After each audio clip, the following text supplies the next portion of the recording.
যাচ্ছি DSC sports এর score বোর্ডে। আপনার সাথে রয়েছে আমি কাজী মোহাম্মদ আরাফাত এবং আমার সাথে রয়েছেন সিটি নিউজ 24 এর ক্রীড়া সাংবাদিক নাজমুস সাকিব। আপনাকে আমন্ত্রণ জানাচ্ছি ডিএসসি স্পোর্টস এর স্কোর বোর্ডে। ধন্যবাদ। দর্শক, যে বিষয়টি নিয়ে কথা বলতে চাই, সাকিব আল হাসানকে কি আবারও দেখা যাবে বাংলাদেশের জার্সিতে? 75 জার্সিটা কি আবারও পরবেন সাকিব, এবং বাংলাদেশের জার্সি হবে কিনা তা নিয়ে আজকে প্রশ্ন এবং আরো কিছু কথা থাকবে। নাজমুস সাকিব, মূল আলোচনা যাওয়ার আগে একটু কথা বলতে চাই যে প্রতি রাতে আমরা নতুন করে ব্রেকিং নিউজ পাচ্ছি। 24 তারিখ রাতে পেলাম যে সাকিব আল হাসান বাংলাদেশে আসতে পারেন, এবং গতকালকে রাতে আমরা জানতে পারলাম যে আমিনুল ইসলাম বুলবুল অস্ট্রেলিয়া চলে গেছেন, কিন্তু ভুতুরে ভাবে তিনি আবার সকালবেলা তা ব্যাকও করেন। তো কি মনে হয় সব মিলে কেমন চলছে বাংলাদেশের ক্রিকেট? শুরুতে সাকিবের বিষয়টা নিয়ে একটু কথা বলছে। দেখুন, আমাদের আসলে ক্রিকেট নিয়ে আলোচনা শুরু করার কথা ছিল হচ্ছে টি-20 ওয়ার্ল্ড কাপ নিয়ে। আমরা টি-20 ওয়ার্ল্ড কাপে যাচ্ছি না, এটা নিয়ে আসলে আলোচনাটা হওয়ার দরকার ছিল। বাট যেদিন আসলে ডিসিশনটা আসলো আইসিসির পক্ষ থেকে অফিসিয়ালি স্কটল্যান্ডকে যেদিন বাংলাদেশকে রিপ্লেস করে স্কটল্যান্ড বিশ্বকাপে জায়গা করে নিল, সেদিনের পর থেকে কিন্তু আমাদের আলোচনাটা কিছু ডাইভার্ট হয়ে গেছে। বিসিবির পক্ষ থেকে জানানো হয়েছে যে সাকিবকে তারা আসলে দলে চায় এবং তার অ্যাভেলেবিলিটি এবং তার ফিটনেসের উপরে ডিপেন্ড করে তারা হচ্ছে সাকিবকে দলে নিতে চাচ্ছে। যদিও এখানে আসলে অনেক শঙ্কা, আমরা আগেও দেখেছি যে সাকিব এর আগেও বহুবার চেয়েছেন দেশের মাটিতে এসে একটি সিরিজ খেলার জন্য। দক্ষিণ আফ্রিকার বিপক্ষে মিরপুর টেস্টে সাকিব অনেক করেই চেয়েছিলেন যে সেই সিরিজটা দিয়ে সাকিব তার ক্যারিয়ারের ইতি টানবেন, কিন্তু সেটা আসলে সম্ভব হয়নি। সেখান থেকে এসে নির্বাচনের ঠিক আগ মুহূর্তে যখনই বিশ্বকাপে আমাদের যাওয়ার সুযোগটা আমরা হারালাম, ঠিক তার পরপরই কিন্তু সাকিবকে আবার দলে ফেরানোর যে গুঞ্জনটা বা সাকিবকে আবার দলে নিয়ে আসার যে ব্যাপারটা, সেটা কিন্তু এখানে সামনে আনা হয়েছে। এখন আদৌতে সাকিব আসবেন কিনা বা কবে নাগাদ আসবেন, বিসিবির পক্ষ থেকে এখানে কোন পদক্ষেপ নেওয়া হবে বা সরকারি বা এখানে কেমন রোল প্লে করবে, এই সবকিছুই কিন্তু এখনো ধোঁয়াশার মধ্যেই আছে। তবে তার মধ্যেও আমরা আসলে ক্রীড়া জগতে নতুন খবর, মানে বলতে হয় যে নতুন খবরের মতোই হয়ে গেছে যে সাকিব আসছে, তার মানে নিউজ, সাকিব মানেই ভিউজ, সাকিব মানেই সবকিছু। সো যখনই আসলে বাংলাদেশ ক্রিকেট কখনো কোনো বিপদের মুখে পড়েছে, সবসময় কিন্তু সাকিবকেই স্মরণ করেছে। এবং এবারও কিন্তু সাকিবের ক্যারিয়ারের পরন্ত বেলাতেও কিন্তু একইভাবে যে সাকিব যখন দরকার, ভিউ যখন দরকার বা যখন ডাইভার্ট করা দরকার, তখন কিন্তু সাকিবের নামটাই কিন্তু সেখানে সামনে আনা হয়েছে। আচ্ছা, দর্শকদের উদ্দেশ্যে আরেকবার বলতে চাই, মিডিয়া কমিটির চেয়ারম্যান আমজাদ হোসেন তিনি ঠিকই বলেছেন। যদি সাকিব আল হাসানের অ্যাবিলিটি, ফিটনেস এবং অ্যাকশন অ্যাবিলিটির সঙ্গে থাকে এবং সঙ্গে যে ভেন্যুতে খেলা হবে ওইখানে যদি উপস্থিত থাকার মতো সক্ষমতা থাকে, এবং অবশ্যই বোর্ড বা নির্বাচক প্যানেল সাকিব আল হাসানকে পরবর্তী সময় দলের নির্বাচনের জন্য বিবেচনা করবে। এরপরে তিনি আবার বলেন যে তার সঙ্গে আলাপ আলোচনা হচ্ছে যে হোম অ্যান্ড অ্যাওয়ে দুই ধরনের সিরিজে তিনি খেলতে চান, দুটির জন্য অ্যাভেলেবেল আছেন কিনা তিনি বলেছেন তিনি আছেন। তার সঙ্গে আলোচনা করে সিদ্ধান্ত নেওয়া হয়েছে, উনি হয়তো জেনে বুঝে সিদ্ধান্ত দিয়েছেন। এখানে যদি কিন্তু অনেক বড় মার প্যাচ আছে। আমরা কিন্তু এর আগেও দেখতে পেয়েছি যে বিসিবি চাচ্ছে, বাট পারিপার্শ্বিক কারণেই কিন্তু সাকিব আল হাসানকে আনা সম্ভব হচ্ছিল না। এখন বিসিবি আবার একই পথে হাঁটছে প্রায় 1 বছর পরে। তো কি মনে হয়? দেখুন, যেটা বলছিলাম আর কি, যে যখনই বাংলাদেশ ক্রিকেট কোনো অন্ধকারের দিকে ঠেলে যাচ্ছে বা যখনই বাংলাদেশ ক্রিকেটে কোনো একটা দুরবস্থা সৃষ্টি হয়, তখনই কিন্তু সাকিবের নামটাকে কিন্তু আমরা ব্যবহার করে থাকি। সাকিবকে কিন্তু তখন পর্দার সামনে নিয়ে আসা হয় যে না, তুমি আমাদের সুপার হিরো, তুমি আমাদেরকে এখান থেকে রক্ষা করো। সাকিবকে এখানে ঢাল হিসেবে ব্যবহার করা হয়েছে কিনা সেটাও আমার কাছে কিছুটা প্রশ্ন থাকে, যে সাকিবকে ঢাল হিসেবে বেশি ব্যবহার করেছে এখানে। কারণ দেখেন, সাকিব কিন্তু এর আগে বহুবার চেয়েছে দেশে এসে খেলে, একটি মাত্র টেস্ট খেলে হলেও সে তার ক্যারিয়ারটাকে দেশের মাটি থেকে বা দেশের জার্সি গায়ে সে মাঠ থেকে বিদায়টা নিতে চায়। যদি আমাদের কিন্তু এই হিস্ট্রি আছে যে আমরা আসলে আমাদের খ্যাতনামা যে প্লেয়ারগুলো, আমরা যে পঞ্চপাণ্ডব বলি, তাদের কিন্তু মাঠ থেকে বিদায়টা আমরা দিতে পারিনি ঠিক মতো। মাশরাফির বেলায় আমরা ঠিক মতো দিতে পারিনি, তামিম ইকবালও এখন আর খেলছেন না এবং তিনিও মাঠ থেকে বিদায় নেননি। মুশফিক মাহমুদুল্লাহর ক্ষেত্রে আমরা কিছুটা দেখেছি যে মাঠ থেকে বিদায় নেওয়ার এই ট্রেন্ডটা শুরু হয়েছে, কিন্তু সাকিব, তামিম, মাশরাফি কাউকে কিন্তু আমরা মাঠ থেকে বিদায়টা দিতে পারিনি। তো সেদিক থেকে সাকিব আমাদের ক্রিকেটকে 17-18 বছর ধরে সার্ভ করে গিয়েছে। অ্যাপার্ট ফ্রম দ্য রাজনীতি, আমরা রাজনীতিকে সাইডে রেখে যদি কিনা কথা বলি, দেশের জন্য যতটুকু করা দরকার এবং দেশের নামটাকে যতটুকু উজ্জ্বল করা দরকার ততটুকু কিন্তু সাকিব কিন্তু করেছে। এখন সেখান থেকে সাকিব চেয়েছিল দেশের মাটিতে এসে দেশ থেকে বিদায় নিতে, কিন্তু পারিপার্শ্বিক অবস্থা, সরকারের আসলে আমি বলবো যে নেতিবাচক মনোভাবের কারণেই কিন্তু সাকিবকে দেশে আনতে ব্যর্থ হয়েছে বিসিবি। সো সেক্ষেত্রে এখন যদি সাকিবকে দেশে আনতে হয় বা দেশে থেকে সাকিবকে যদি বাংলাদেশের জার্সি গায়ে কোনো সিরিজ আপনার খেলাইতে হয়, তাহলে কিন্তু আপনাকে অবশ্যই মাথায় রাখতে হবে যে সরকার আপনার পক্ষে আছে কিনা, বা সাকিবের নামে যে মামলাগুলো এখানে আছে, আমরা জানি যে সাকিবের নামে হত্যা মামলা পর্যন্ত করা হয়েছে এবং দুদকেরও কিছু মামলা আছে, এখানে শেয়ার কেলেঙ্কারিরও কিছু ব্যাপার সাকিবের নামে সাকিবের নামের সাথে জড়িয়ে আছে। সো এই ব্যাপারগুলোকে আপনি আসলে কিভাবে রাখবেন? সাকিব কি দেশে এসে সেই সেফটিটা কি ফিল করবেন কিনা, বা সাকিবের মামলাগুলোর অবস্থাটাই বা কি কেমন হবে? সাকিব কি চাইবেন একটা ম্যাচ খেলার জন্য তার লাইফটাকে বা তার সে নিজে একটা ঝুঁকির মধ্যে পড়তে? এটা আদৌ সাকিব চাইবেন কিনা সেটা একটা ব্যাপার। এবং আমি আসলে খুবই বেশি কি বলবো কিউরিয়াস আছি যে সাকিব আসলে এই স্টেটমেন্টের পরে, বিসিবির এই স্টেটমেন্টের পরে সাকিবের স্টেটমেন্ট আসলে কি হয়। আমরা এখন অফিসিয়াল ভাবে সাকিবের কোনো স্টেটমেন্ট এই ব্যাপারে পাইনি যে বিসিবির সাথে আদৌ তার কথা হয়েছে কিনা। কারণ বর্তমান বোর্ডে যারা আছেন, সেই ফারুক আহমেদ ভাইও কিন্তু বিসিবির সভাপতি ছিলেন যখন সাকিব আসতে চেয়েছিলেন, তখন কিন্তু ফারুক আহমেদ বলেছিলেন যে সাকিব আল হাসানকে যদি দেশে আসতে হয় তাহলে সরকারের পক্ষ থেকে হ্যাঁ ডিসিশনটা আসতে হবে, বাট সেই ডিসিশনটা একেবারে লাস্ট মোমেন্ট পর্যন্ত কিন্তু বিসিবি ট্রাই করেও পায়নি, এবং যার ফলশ্রুতিতে দুবাই থেকে কিন্তু তাকে চলে যেতে হয়েছে। সো এই ব্যাপারগুলো আসলে এখন কোন স্টেজে আছে, বা সামনে আমরা জানি যে জাতীয় নির্বাচন আছে, জাতীয় নির্বাচনের পরে যে নির্বাচিত সরকার আসবে সেই সরকার সাকিবকে কোন কেমন সুবিধা দিবে, বা সাকিবের এই যে মামলার ব্যাপারগুলো আছে এই ব্যাপারগুলো তারা কিভাবে হ্যান্ডেল করবে, এটা কিন্তু অনেক বড় একটা ফ্যাক্টর। এবং পরবর্তী সিরিজ আসলে বাংলাদেশ কাদের সাথে খেলবে, আমরা আসলে বিশ্বকাপে না যাওয়ার পর থেকে আইসিসি কেমন রিয়াক্ট করবে সেটা আমরা এখনো ফুলফিল ভাবে জানি না, বা ঠিক মতো ঠিক সবকিছু হবে কিনা সেই হিসাব করে সাকিবের আশাটা আপাতত আমার কাছে মনে হচ্ছে ঢাল হিসেবে ব্যবহার করা। বাট আই হোপ সো যে সাকিব দেশে ফিরে আসুক এবং দেশে ফিরে এসে দেশের জার্সি গায়ে সেই বিদায়টা এখান থেকে নিক। আরেকটি বিষয় যেটা বলতে চাই, সেদিন সাংবাদিকরা যখন প্রশ্ন করে যে রাজনৈতিক পরিচয় তার বাধা হবে কিনা, আপনার প্রশ্নের প্রেক্ষিতে আবার প্রশ্ন করছি আমি, যে তখন আমজাদ হোসেন বলেন যে তা তো অবশ্যই বিভ্রান্তিকর, তার রাজনৈতিক পরিচয় সরকার দেখবে, সরকার যদি চায় তিনি অপরাধী হন বা তাকে বিচার করতে হয় সেটা বিসিবির ইস্যু নয়, কিন্তু বিসিবি কিন্তু তাকে চাচ্ছে খেলানোর জন্য। বিসিবি যখন তার একটি কেন্দ্রীয় চুক্তিভুক্ত খেলোয়াড়কে তার জন্য বা তার দেশের জন্য খেলার জন্য ডাকছে, তো সব দিকে তো বিসিবি পর্যালোচনা করা উচিত। আরেকটি বিষয়, যদি রাজনৈতিক ইস্যুটা চলে আসে, যদি তখনকার সরকার যদি সাকিবকে অ্যালাউ করে বাংলাদেশে আসার জন্য, তো সাকিবের বর্তমান ফিটনেস বা সাকিবকে ওই টাইমে ফিট থাকবেন বাংলাদেশে খেলার জন্য? দেখুন, সাকিবকে আসলে সাকিব যদি কিনা চান, সাকিব খেলার মাঠে সাকিব যে কোনো কিছুই করতে পারেন। এর সবচেয়ে বড় উদাহরণটা হচ্ছে 2019-এর ওয়ার্ল্ড কাপ।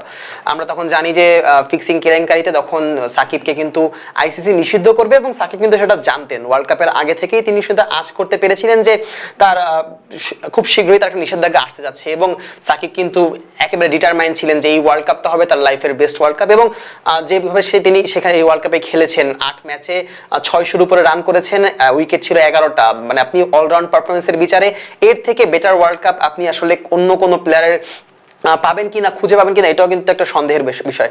যদি ওই টুর্নামেন্টটাতে দলগত পারফরমেন্সটা আরো ভালো হতেও পারে যে আমাদের পারফরমেন্স গ্রাফটা কিন্তু আরো বাড়তে পারতো ওই টুর্নামেন্টে। কিন্তু সাকিব যেভাবে 2019 ওয়ার্ল্ড কাপে দেখিয়েছে, এবং ওয়ার্ল্ড কাপের ঠিক 2 মাস আগে থেকে প্র্যাকটিস করে নিজের ওয়েটটা যেভাবে কমিয়েছেন, এবং ফিটনেসে সাকিবের ক্যারিয়ারের বেস্ট ফিটনেসটা ছিল কিন্তু 2019-এর ওয়ার্ল্ড কাপে।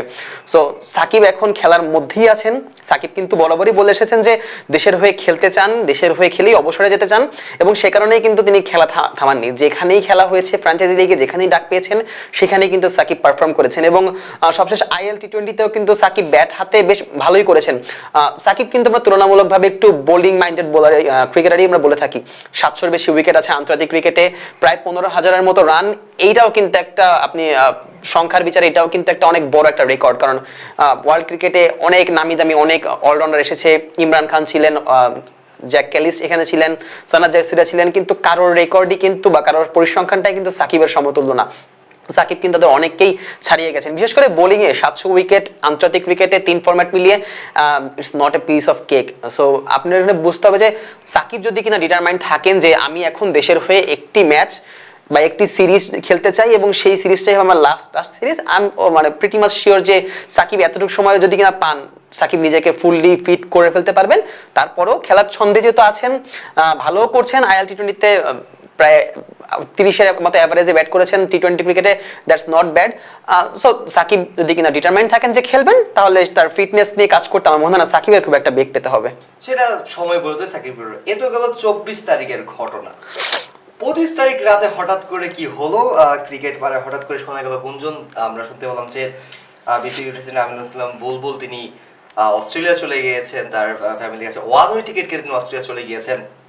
তো একজন বোর্ড প্রেসিডেন্টকে কি এভাবে বলা যায় কোনো কিছু বিচার বিবেচনা না করে, নাকি বাংলাদেশের ক্রিকেট বোর্ডের প্রেসিডেন্টকে প্রশ্নবিদ্ধ করা সবচেয়ে সহজ, যার কারণে এটা বারবার হয়ে আসছে, যে কোনো দিকে আমরা দেখতে পাচ্ছি এই বিষয়গুলো হচ্ছে, কি মনে হয়? না দেখুন, বোর্ড প্রেসিডেন্ট হোক আর যেই হোক না কেন, আমরা জানি যে বুলবুল সাহেবের এখানে পরিবার থাকেন হচ্ছে অস্ট্রেলিয়াতে, এবং তার ফ্যামিলি যদি কিনা থাকেন সেখানে যেতেই পারেন, সেটা তার পারিবারিক ব্যাপার।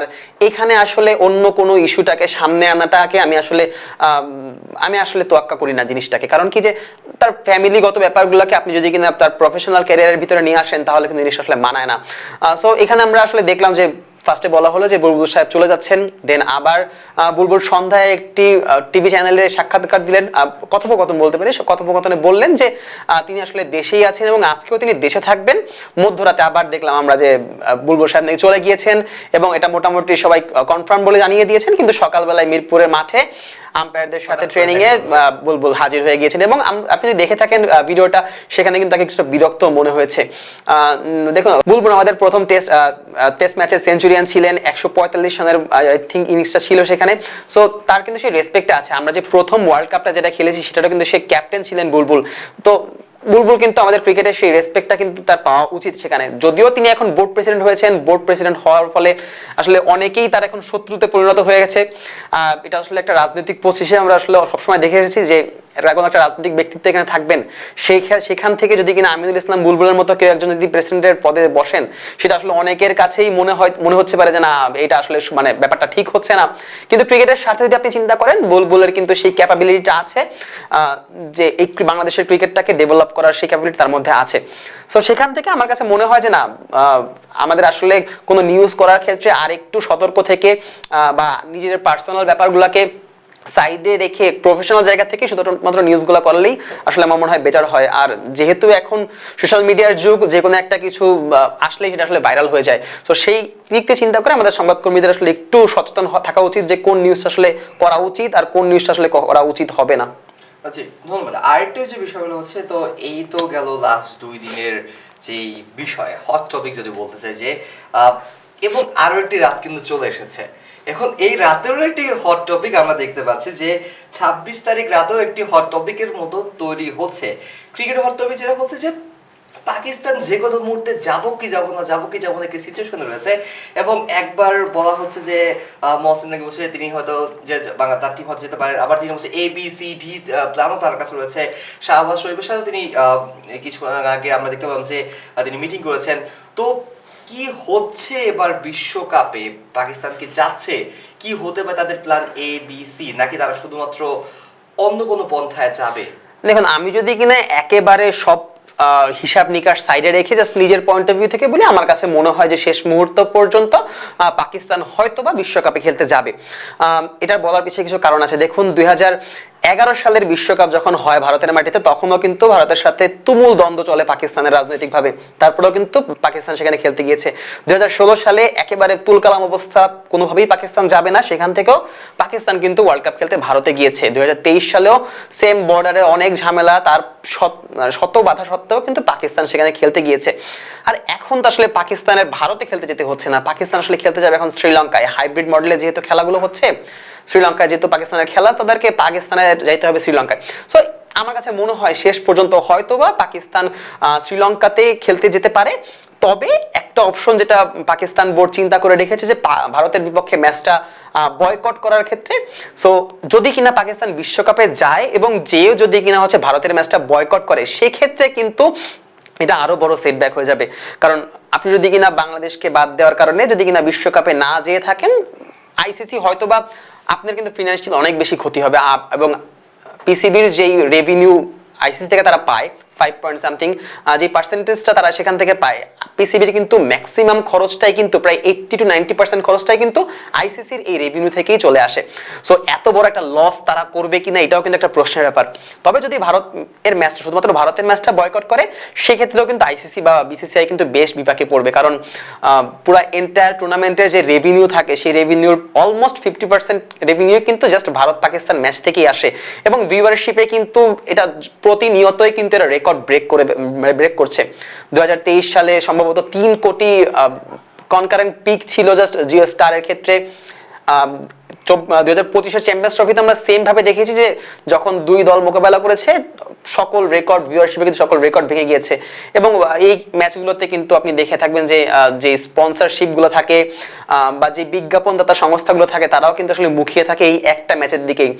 আপনি জানবেন হয়তো যে একটা ম্যাচে ভারত পাকিস্তানের একটা ম্যাচের 10 সেকেন্ডের একটা বিজ্ঞাপনের জন্য 50, 60, 70 লাখ টাকা রুপি পর্যন্ত কিন্তু তারা খরচ করে। সো এটা কিন্তু হিউজ একটা অ্যামাউন্ট এবং আপনি আসলে চাইবেন কিনা এত বড় একটা অ্যামাউন্ট বাংলাদেশের ক্ষেত্রে কিন্তু এত ফিনান্সিয়াল লস হবে না যতটা না পাকিস্তানের ক্ষেত্রে হবে, কারণ তারা আসলে বাংলাদেশ থেকে পার্সেন্টেজটা বেশিই পায় এবং ভারত পাকিস্তানের ম্যাচটা থেকে আসলে মেইন রেভিনিউটা জেনারেট হয় আইসিসির। সো সেই ক্ষেত্রে এত বড় একটা রিস্ক পাকিস্তান নেবে কিনা, নিলে হয়তো আমাদের জন্য ভালো হবে, বা আমরা আসলে যেটা চিন্তা করছি যে আইসিসির ভারতপন্থী যে ব্যাপারগুলো থাকে এটাকে টেক্কা দেওয়ার জন্য কোন একটা ক্রিকেটীয় নেশন যদি কিনা সামনে এসে দাঁড়ায়, যেটা আমাদের জন্য আমাদের এই লড়াইয়ের জন্য খুবই বেশি বেনিফিশিয়াল হবে। বাট শেষ পর্যন্ত পাকিস্তান আদৌ সেই কাজটা করবে কিনা সেটাই আসলে মেইন প্রশ্ন এখন। তো এই ছিল বাংলাদেশের যে বিষয়টা হচ্ছে। আরেকটি এখন যে খবরটা মাত্রই আসলো যে অনূর্ধ্ব সুপার 6 প্রথম ম্যাচে হেরেছে বাংলাদেশ অনূর্ধ্ব 19 এবং সেই হারাতেই তারা বিশ্বকাপ থেকে হয়তো বা বাদই হয়ে গিয়েছে। যে তো এই সব কিছুর মাঝে আরো যদি একটা খারাপ খবরই বলা যায় বাংলাদেশের ক্রিকেটের জন্য, যে দেখতে পাচ্ছি যে তারা অল আউট হয়ে যায়, বাংলাদেশ একটা শক্তিশালী অল আউট হয়ে যায় এবং সব মিলিয়েই বাংলাদেশের এবারের যে এবার যে অনূর্ধ্ব 19 বিশ্বকাপ সেটা খুব একটা ভালো যাচ্ছে না, বা ভালো যায়নি বলতে গেলে। 20টি বিঘ্নিত ম্যাচ হয়েছে, কতগুলো ম্যাচ ভারতে পারেনি। তো সব মিলিয়ে যে এই যে টাইগার যুবাদের এবারে যে একটা বিশ্বকাপ ধাক্কা খেলাম আমরা অনূর্ধ্ব 19-এ, তো এটাকে কিভাবে এভুলেট করতে যাচ্ছে না? দেখুন এই টিমটা নিয়ে কিন্তু আর মানে আশাটা একটু বেশি ছিল, বিশেষ করে আমাদের আসলে আমরা যারা কাজ করি আমরা কিন্তু দেখেছি যে এই টিমটার সেই ক্যাপাবিলিটিটা কিন্তু আছে এবং আকবরের যে টিমটা ওয়ার্ল্ড কাপ পৌঁছে ধরেছে তারপরের জেনারেশনের মধ্যে এই টিমটা কিন্তু খুব আশা জাগিয়েছিল। জাওয়াদ আবরার এখানে আছে, আজিজুল হাকিম তামিম অধিনায়ক হিসেবে খুব ভালো ছন্দে ছিল, বোলার ইকবাল হোসেন ইমন। প্রথম ম্যাচটা ভারতের সাথে আসলে শেষ মুহূর্ত পর্যন্ত আমরা আসলে হারতেই হয়েছে এবং ম্যাচটা আসলে ওই আমাদের টুর্নামেন্টের মোমেন্টামটা নষ্ট হয়ে গেছে ভারতের সাথে এই ম্যাচটাতেই। আমার কাছে আমি প্রিটি মাচ শিওর যে ম্যাচটা দিকে বাংলাদেশ ডিটারমাইন্ড থাকতো যে না আমরা জিততেই হবে, বা ওই মাইন্ডসেটটা যদি বজায় রাখতে পারতো তাহলে ম্যাচটা হয়তো বের করতে পারতো। সেখান থেকে আমি বলবো যে খুবই বাজে ব্যাটিং কোলাপস করছে বাংলাদেশ, যার ফলে আসলে ম্যাচটা হারতে হয়েছে ওই দিন। দেন নিউজিল্যান্ডের সাথে ম্যাচটা যখন ড্র হয়ে মানে পরিত্যক্ত হয়ে যায়, এটা ছিল আসলে আলটিমেট সেটব্যাক। কারণ কি যে সুপার 6-এর এই পর্বে কিন্তু আপনাকে গ্রুপ পর্ব থেকে আপনি কিছু পয়েন্ট ক্যারি ফরওয়ার্ড করবেন এবং বাংলাদেশের গ্রুপ থেকে যেহেতু বাংলাদেশ এবং বাংলাদেশ এবং নিউজিল্যান্ড উঠেছে, সো বাংলাদেশ আসলে ভারত এবং নিউজিল্যান্ডের ম্যাচের পয়েন্টটাই কিন্তু ক্যারি ফরওয়ার্ড করেছে। সো সেখানে কিন্তু বাংলাদেশ আসলে খুব বেশি সুবিধা আসলে পায়নি, বাংলাদেশকে আসলে মাত্র 1 পয়েন্ট নিয়ে সামনে আসতে হয়েছে। আর অন্যদিক থেকে ভারত 2 ম্যাচে জিতেছে এবং ইংল্যান্ডও 2 ম্যাচ জিতেছিল।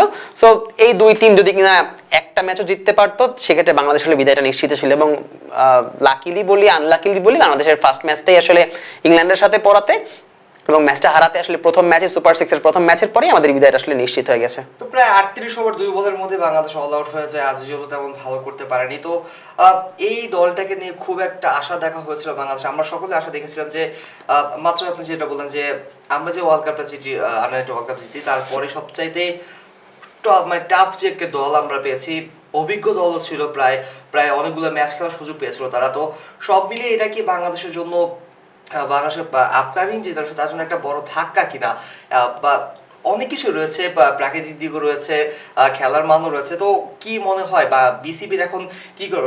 আরেকটা বিষয় যেটা বলছি, কালকে কিন্তু জানতে পেরেছি যে অনূর্ধ্ব 23-এর কিন্তু বিসিবি একটা বিষয়টা আনছে। তো কিভাবে প্ল্যানিংটা সাজানো উচিত? এই একটা ভেঙে যাওয়া মানসিকভাবে তারা তো অবশ্যই বিপর্যস্ত হয়েছে তারা। তো কি মনে হয় তারা কিভাবে তাদেরকে গ্রুমিং করাটা দেয়, আর অনূর্ধ্ব 23-এর কি একটা কাজ হতে পারে বলে আপনার মনে হয়?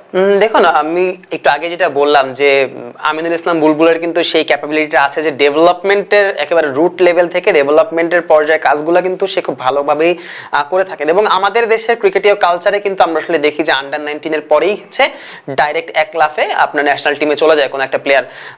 আমার কাছে পার্সোনালি এই কালচারটা আমি মনে করি আমাদের ইন্ডিয়া থেকে শিক্ষাটা নেওয়া উচিত, কারণ ইন্ডিয়াতে আপনি দেখবেন যে আন্ডার 19-এ খেলার পরে তাদের আসলে আন্ডার 23 লেভেল পর্যন্ত তাদেরকে আসলে খেলতে হয়, প্রপার গ্রুমিংটা হয় এবং আপনি আসলে আন্ডার 19 বা আন্ডার 23 এখানেই কিন্তু আপনি লাস্ট আপনি শিখবেন। এরপরে যখন আপনি ন্যাশনাল টিমে সার্ভ করবেন, আপনার আসলে তখন সার্ভ করার সময় আপনি তখন শিখতে পারবেন না। বাট আমাদের দেশের কালচারে আসলে ন্যাশনাল টিমে যখন কোনো একটা প্লেয়ার আসে, ফার্স্টের 1 বছর সে খুব দুর্দান্ত খেলে এবং পুরো ওয়ার্ল্ড জুড়ে তার নাম ছড়িয়ে যায়, কারণ নতুন প্লেয়ার, তাকে আসলে রিড করার মতো কিছু থাকে না। যখনই হচ্ছে অপোনেন্ট রিড করে ফেলে, তখনই কিন্তু আস্তে আস্তে দেখবেন যে আপনার গ্রাফটা কিন্তু নিচের দিকেই নামে। সো ওই যে আমাদের গ্রুমিংটা, যে গ্রুমিং এর বয়সটা, সেটা কিন্তু আসলে থাকে না। আমরা চিন্তা করি যে আমাদের প্লেয়ার ন্যাশনাল টিমে আসার পরে সে হচ্ছে শিখবে, বাট সেটা তো আসলে তার শেখার বয়স না। সাকিব আল হাসান কিন্তু এই কথাটা অলওয়েজই বলতো যে ন্যাশনাল টিম হচ্ছে পারফর্ম করার জায়গা, এখানে আসলে শেখার কোনো জিনিস নাই। বড় বড় টিমের বিপক্ষে আমরা দেখেছি যে আমাদের সিনিয়র প্লেয়াররা যেমন খেলেছে, ছোট টিমের ক্ষেত্রে কিন্তু সিনিয়র প্লেয়াররাই কিন্তু লিড দিয়েছে, এবং সাকিব এটা তো বারবারই অপোজ করতো যে না, ছোট টিমের ক্ষেত্রে কেন সিনিয়র প্লেয়াররা খেলবে। এই যে গ্রুমিংটা, মানে আমাদের দেশের এই কালচারটা না থাকার কারণেই কিন্তু আমাদের এই ডেভেলপমেন্টের পাইপলাইনে কিন্তু প্লেয়ার খুবই খরা গিয়েছে। সেক্ষেত্রে সেদিক দিয়ে যদি বলি যে আন্ডার 19 টিমে যে 2020 সালে যে টিমটা চ্যাম্পিয়ন হয়েছে আকবর আলীর নেতৃত্বে, তানজিদ তামিম, শরীফুল, শামীম, এই টিম যে তানজিম সাকিব সেখানে আছেই, অনেক প্লেয়ার কিন্তু উঠে এসেছে। কিন্তু আবার তারপর থেকে কিন্তু আবার সেই পাইপলাইনে কিন্তু প্লেয়ারের সেই খরাটা কিন্তু আমরা দেখছি। এবং আন্ডার 19 যে টিমটা চ্যাম্পিয়ন হয়েছে, তারাও কিন্তু দেখবেন যে সহসাই যে ন্যাশনাল টিমের সবাই চলে এসে তাও না, এটা ধাপে ধাপে কিন্তু আস্তে আস্তে করে কিন্তু সবাই আসছে। ইভেন আপনি দেখেন যে তাদের যে ক্যাপ্টেন আকবর আলী, সে কিন্তু এখন পর্যন্ত ন্যাশনাল টিমে আসতে পারেনি। ভারতের বিপক্ষে ফাইনালে তার এই ইনিংসের কারণে কিন্তু আমরা শিরোপাটা জিতেছিলাম, বাট তাকেও আমরা এখন আনিনি। বাট আমার কাছে মনে হচ্ছে এই অ্যাপ্রোচটা ঠিক আছে, যে যখন যাকে দরকার হয়েছে আস্তে আস্তে বুস্ট করে, গ্রো আপ করে বা গ্রুমিং করে তাকে কিন্তু খেলানো হচ্ছে। কিন্তু এরপর থেকে এই ডেভেলপমেন্টের ব্যাপারে কিন্তু এখন পর্যন্ত খুব একটা কাজ দেখিনি আমি বিগত বোর্ডগুলোর কাছ থেকে। বাট আমার কাছে মনে হয় আমিনুল ইসলাম বুলবুল এক্ষেত্রে খুব দারুণ কাজ করতে পারে। রিসেন্টলি প্রায় 70-এর উপরে প্র্যাকটিস পিচ বানানোর জন্য তিনি বলেছেন দেশের বিভিন্ন স্টেডিয়ামগুলোতে। সো এই ক্ষেত্রেগুলো কি হবে, আপনি যখন আপনার রুট লেভেল থেকে প্লেয়ারগুলো উঠে আসবে, তখন এই ঢাকা কেন্দ্রিক খেলাটা কিন্তু ঢাকা কেন্দ্রিক যে আমাদের মনোভাবটা, যে না ঢাকায় প্লেয়ার আছে, ঢাকায় শুধু প্লেয়ার তৈরি হয়, এই ব্যাপারটা কিন্তু আস্তে আস্তে দূর হবে। সো সেক্ষেত্রে ডিসেন্ট্রালাইজের কথা আমিনুল যেটা বলেছেন একেবারে শুরু থেকেই, সেটা কিন্তু আমরা দেখতে পাচ্ছি যে সেই কাজটা শুরু হচ্ছে। এখন এই কাজটা কতদিন পর্যন্ত চলে এবং শেষ পর্যন্ত এই বোর্ড এই কাজটা কমপ্লিট করতে পারে কিনা, এটা আসলে মূল চ্যালেঞ্জ বোর্ডের জন্য। আই হোপ সো যে তারা এটা পারবে, এবং এটা করতে পারলেই হচ্ছে আমাদের ক্রিকেটের উন্নতিটা সম্ভব। একটি পিচের যে কথা বলেছে, পিচের যে বিষয়টা হচ্ছে, প্রায় 70-এর কাছাকাছি পিচ বানানো হবে বাংলাদেশের যেসব ম্যাচে বা যেসব জায়গায় হচ্ছে বাংলাদেশের খেলাগুলো হয়। এখানে কথা হচ্ছে পিচ নিয়ে যখন কথা হয়, সবার আগে কিন্তু আমাদের চোখে পড়ে মিরপুরের পিচ। কারণ একটা কথা প্রচুর আছে, মিরপুরের পিচ ধান খাক, মিরপুরের পিচে রান হয় না, মিরপুরের পিচে যদি কেউ 10টা ইনিংস খেলে কোনো ব্যাটসম্যান, তার ক্যারিয়ার শেষ হয়ে যাওয়ার মতো সম্ভাবনা তৈরি হয়। সাকিব আল হাসান একটি বক্তব্য বলেছেন। এই যে পিচের যে সমস্যাটা, এখন আমরা যা দেখতে পাচ্ছি বিগতগুলোতে, এখন হয়তো বা সিলেট এবং চট্টগ্রামে ম্যাচগুলো যাচ্ছে, কিন্তু একটা সময় মিরপুর কেন্দ্রিক এত পরিমাণ খেলা হয়েছিল যে লর্ডসের মতো গ্রাউন্ডকে মিরপুর টেক্কা দিয়ে ফেলবে কিছু আর অল্প কিছু ম্যাচের মধ্যে। লর্ডসে যেখানে ক্রিকেট শুরু, সেই লর্ডসকেও মিরপুর পিচ কিছুর মধ্যে টেক্কা দিয়ে ফেলবে। এই যে আমাদের মাঠ খরা, কিন্তু আমাদের কিন্তু স্টেডিয়াম রয়েছে, আমাদের রাজশাহী স্টেডিয়াম রয়েছে, বগুড়ায় রয়েছে, এই যে স্টেডিয়ামগুলোকে ব্যবহার করা হচ্ছে না, কিন্তু নতুন পিচের কথা বলা হচ্ছে। কিন্তু পিচ তৈরি হওয়ার পরও যদি সেখানে খেলা না হয়, সেই পিচের আসলে মূল্যটা কোথায় থাকে? সেখানে প্লেয়াররা যদি ঠিকমতো তারা যদি ঠিকমতো টুর্নামেন্ট না পায়, বা বাংলাদেশে খেলা সেখানে না যায়, তাহলে এই পিচগুলো করে আসলে লাভটা কি? ইন্ড অফ দ্য ডে আমাদের তো আমরা দেখাতে পারছি যে আমাদের মানে বুকে আছে যে আমরা এতগুলো পিচ তৈরি করেছি, এতগুলো মাঠ তৈরি করেছি, কিন্তু ইন্ড অফ দ্য ডে ম্যাচ হলে ঢাকা, সিলেট, চট্টগ্রাম, এগুলোই কেন?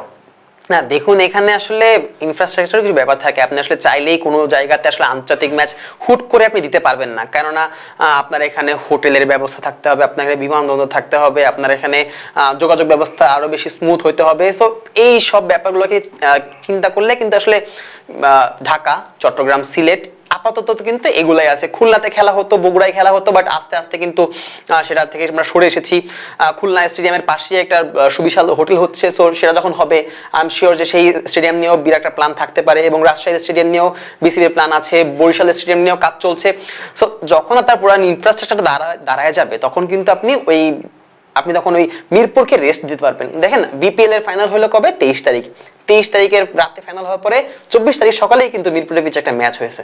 সো আপনি যখন মিরপুরের পিচকে রেস্ট দিবেন, তখনই কিন্তু আপনার পিচটা আপনি পিচে কাজ করতে পারবেন। টনি হেমিং এর কথা যদি বলি, সে যদি পিচ কাজ করার জন্য ফাঁকাই না পায় তাহলে তাকে দোষ দিয়ে বা কি লাভ হবে? আপনাকে আসলে খেলাগুলোকে সরিয়ে নিতে হবে। আপনাকে আসলে বিভিন্ন স্টেডিয়ামে বা বিভিন্ন জায়গায় যতগুলো আপনি ভেন্যু বানিয়েছেন সেখানে আপনাকে আসলে এই খেলাগুলো সরাতে হবে। সো এই কাজটা কিন্তু শুরু হয়েছে, আমি বলছি না যে একবার পুরোপুরি কমপ্লিটলি এখন ওয়ার্কিং চলতেছে এরকমও না, বাট শুরু হচ্ছে। আশা করছি মিরপুরকে আমরা রেস্ট দিতে পারবো, কারণ মিরপুরের আসলে রেস্ট দরকার। আমি একদিন নিউজ দেখছিলাম যে সবাই রেস্ট পায় কিন্তু আসলে মিরপুর রেস্ট পায় না, এইটাই কিন্তু আসলে বাস্তবতা যে মিরপুরকে আমরা রেস্ট দিতে পারি না দেখি মিরপুরের উইকেটের আসলে অবস্থাটা এমন। এটা আসলে কিছু করারও নেই, আমাদের সেই ইনফ্রাস্ট্রাকচার নেই। বাট এখন সুদূর প্রসারী চিন্তা ভাবনায় বিসিবি চিন্তা করছে যে না, আমাদের ইনফ্রাস্ট্রাকচার বাড়াতে হবে। সো এই ডিসেন্ট্রালাইজেশন করতে পারলেই আসলে আমরা আসলে সুবিধাটা নিতে পারবো মিরপুরের পিচ থেকে। মিরপুরের পিছের পাশে ঢাকা আরেকটি কিন্তু পূর্বাচলে একটি পিচ একটা স্টেডিয়াম হওয়ার কথা ছিল। তো বিপিএল ঠিক আগ মুহূর্তে আমরা জানতে পারি যে মাটি পর্যন্ত চুরি হয়ে গিয়েছে। একটা স্টেডিয়াম তৈরির জন্য মাটি হয় সেই পরিমাণ মাটি আসে নাই, তাহলে না হলে সেই পরিমাণ মাটি চুরি হয়ে গিয়েছে। এই যদি হয়, একটা আমরা কথা বলি যে মোমবাতি আলোকিত করে কিন্তু মোমের নিচে কিন্তু অন্ধকার থাকে। এই জিনিসগুলো যে হচ্ছে, অনেক কিছু পিছিয়ে যাচ্ছে, টাইমের পর টাইম দেওয়া হচ্ছে, তারিখের পর তারিখ দেওয়া হচ্ছে, এই তারিখে না ওই তারিখ, এই বছর না ওই বছর, কিন্তু হবেটা কবে এটা কিন্তু সবার একটি বড় প্রশ্ন। তো এই যে এরকম যে অনিয়মগুলো কিছু হয়ে যাচ্ছে, আমাদের বারবারই শুনতে পাচ্ছি, বারবারই দেখতে পাচ্ছি।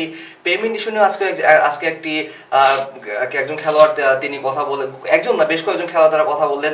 তো এই যে অনিয়মগুলো হয়ে যাচ্ছে বাংলাদেশ ক্রিকেটে, এটা বাংলাদেশ ক্রিকেটে কতটা পিছিয়ে দিচ্ছে, আমি যদি বলছি কত বছর পিছিয়ে দিচ্ছে। দেখুন এইখানে আসলে ক্রিকেট বোর্ড যতটা না হেল্প করবে, ক্রিকেটাররা যতটা হেল্প করবে, আমাদের আসলে এরকম কিছু বিজনেসম্যান দরকার যারা আসলে এই খেলা থেকে তারা বিজনেসটাও করতেছে, ঠিক আছে, তাদের বিজনেসটাও এগোবে এবং তারা ক্রিকেট নিয়েও কাজ করবে। দেখুন ইন্ডিয়াতে যে ফ্র্যাঞ্চাইজিগুলো আছে, সানরাইজার হায়দ্রাবাদের যে ফ্র্যাঞ্চাইজির কথা বলি, তারা কিন্তু তাদের ফ্র্যাঞ্চাইজি এসএ টি20তে খেলতে নিয়ে গেছে এবং সেখান থেকে প্রথম 4 বারের মধ্যে 3 বার কিন্তু চ্যাম্পিয়ন হয়েছে। সো এরকম আমাদের কিছু ফ্র্যাঞ্চাইজি দরকার যারা তাদের আসলে চিন্তা থাকবে অনেক সুদূর প্রসারী। যেমন আপনি রংপুর রাইডার্সের কথা বলতে পারেন, তারা কিন্তু অনেক বছর ধরে বিপিএল সার্কিটের মধ্যে আছেন এবং দেশের ক্রিকেটের উন্নতির দিকে কিন্তু তারা কাজ করছেন। আমরা ফরচুন বরিশালের কথা বলতে পারি, তারা কিন্তু একটা ইনিশিয়েটিভ নিয়ে এসেছিলেন এবং 3-4 বছর ধরে তারা খুব ভালো পারফরমেন্সও করেছে এবং তাদের সেই ফ্যান ক্রেজটা কিন্তু তৈরি হয়েছে। এরকম আরো কিছু আসলে ফ্র্যাঞ্চাইজি আমাদের দরকার যারা আসলে দেশের ক্রিকেট নিয়ে কাজ করবে। এটা আসলে শুধুমাত্র একা বিসিবির পক্ষেই সম্ভব বলে আমার এখন কাছে মনে হচ্ছে না যে বিসিবি একাই আসলে পারবে। আমাদের এরকম কিছু সংগঠক দরকার যারা আসলে নিজেদের বিজনেসটাও তো করবে, অবশ্যই স্বাভাবিক ব্যাপার, কারণ এখানে আপনি কখনোই চ্যারিটিতে আসবেন না। ফ্র্যাঞ্চাইজি নিচ্ছেন মানে আপনার বিজনেস এখানে করতে হবে, বাট বিজনেসের পাশাপাশি আপনি ক্রিকেটের উন্নতিটা যাতে করতে পারেন সেই ব্যাপারটা যাতে মাথায় থাকে। আমাদের আসলে চিন্তা ভাবনা এরকম হয়ে গেছে যে ওকে আমার ফিক্সিং করতে হবে, তাহলে বিপিএল একটা টিম নিয়ে নেই, এরকম যদি আপনি চিন্তা ভাবনা থাকে তাহলে আসলে ক্রিকেটের উন্নতি হবে না। ক্রিকেট দিন দিন আসলে আরো নিচের দিকেই নামবে এবং সেখানে যদি অন্য কোনো স্পোর্টস এমন আমরা পেয়ে যাই যে অন্য কোনো স্পোর্টস আমাদেরকে আরো ভালো এন্টারটেইন করতে পারছে, আপনি দেখবেন ক্রিকেট ফ্যান আস্তে আস্তে সরে যাবে এবং এটা কিন্তু খুবই স্বাভাবিক। সো আপনাকে আসলে একজন সংগঠক হিসেবে চিন্তা করতে হবে যে না, আমি বিজনেসটা যেহেতু করব, আমার ক্রিকেটের উন্নতিটাও আমাকে আসলে সেই হেল্পটা আসলে বিসিবিকে করতে হবে। এটা যতক্ষণ পর্যন্ত না হবে আমার মনে হচ্ছে না আসলে উন্নতি সম্ভব এখান থেকে। ধন্যবাদ সাকিব। দর্শক, এই ছিল আজকের স্কোর বোর্ডের আয়োজন। আজকে অনেক কিছু বিষয় নিয়ে কথা হয়েছে, আশা করি আপনাদেরকে মন ছুঁয়ে দিতে পেরেছে আমাদের আলোচনার মাধ্যমে। আজ এই পর্যন্তই। পরবর্তী অনুষ্ঠান দেখার জন্য আমন্ত্রণ জানিয়ে আমি শেষ করছি। এতক্ষণ আপনাদের সাথে ছিলাম আমি কাজী মোহাম্মদ আরাফাত।